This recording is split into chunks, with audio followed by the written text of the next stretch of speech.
আসসালামু আলাইকুম। কেমন আছেন সবাই? আশা করছি আপনারা সবাই অনেক বেশি ভালো আছেন, কিন্তু আজকে আমি একটুও ভালো নেই। তো গতদিন যে ভিডিওটা আপলোড করেছিলাম 2 পাউন্ডের একটা স্কোয়ার শেপের কেক ডেকোরেশন করেছিলাম, সেই কেকটা বানানোর কিছুক্ষণ পরই কিন্তু এই কেকটার অর্ডার আসে।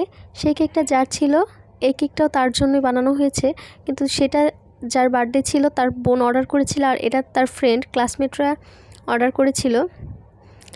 তো এটা একটা ছেলের বার্থডে ছিল।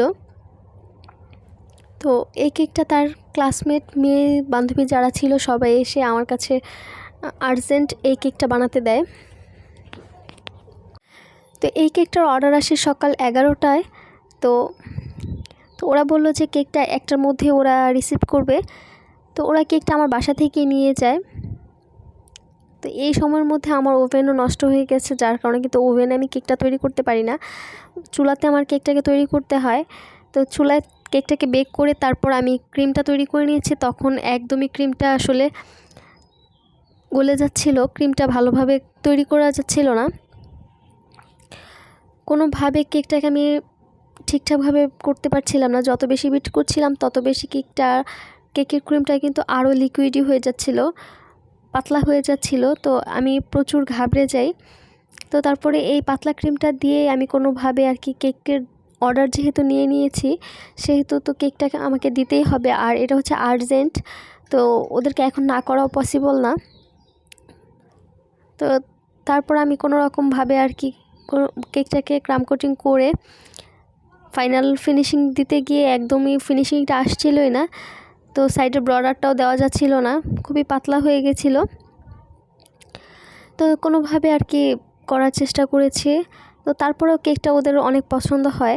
তো 2D নজেলের সাহায্যে আমি এখানে 4 কোণা 4টা ফুল তৈরি করে নিয়েছি স্কাই কালারটা দিয়ে। তারপর আমি স্কাই কালারের সাথে কিছুটা পার্পেল রং ব্যবহার করে এখানে আমি আরও কিছু ফুল দিয়ে নিয়েছি। তারপরে আমি এখানে যেই গ্রিন কালার ছিল আর পার্পেল কালার ছিল সেটাকে একটা 6B নজেলের সাহায্যে ডট ডট করে দিয়ে নিয়েছি। কারণ এই কেকটা যখন তৈরি করছিলাম আমার হাত খুবই কাঁপছিল, খুবই ভয় করছিল যদি কেকটা পারফেক্টভাবে না হয়। আমি অর্ডার রেখে দিয়েছি, ওরা কী ভাববে, আর সময়ও খুব বেশি নেই।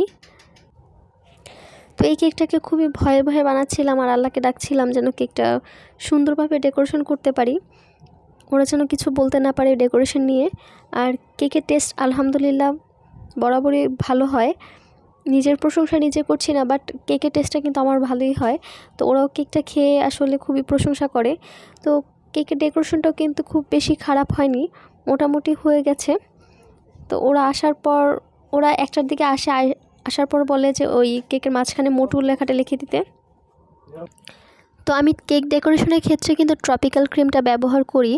আর কখনো যদি কারো এরকম প্রবলেমে পড়তে হয় তাহলে আসলে যদি আপনাদের কাছে সময় থাকে তাহলে এই ক্রিমটাকে 10 মিনিট বা আধা ঘন্টার জন্য নর্মাল ফ্রিজে রেখে দিলে এটা কিছুটা হার্ড হয়।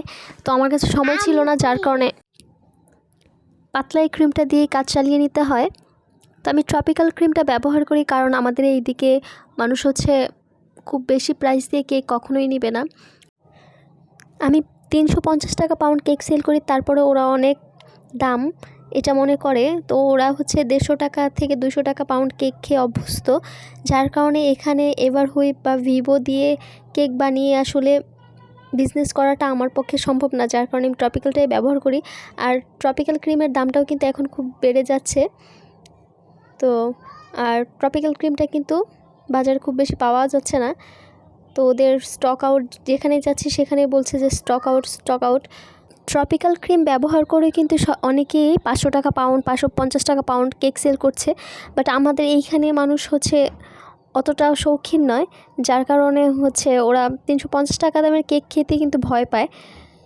তো ইনশাল্লাহ আশা আছে যদি আমার এই কেক বিজনেসটা ভালো চলে তাহলে আমিও 50 টাকা বাড়িয়ে দেব, কারণ এখন 350 টাকা কেক সেল করলে আসলে পারিশ্রমিক থাকেই না, তো খুব বেশি প্রফিট করা যায় না। তো আজকের ভিডিওটা এই পর্যন্তই। সবাই সুস্থ থাকবেন, ভালো থাকবেন, আমাদের জন্য দোয়া করবেন। আল্লাহ হাফেজ, আসসালামু আলাইকুম।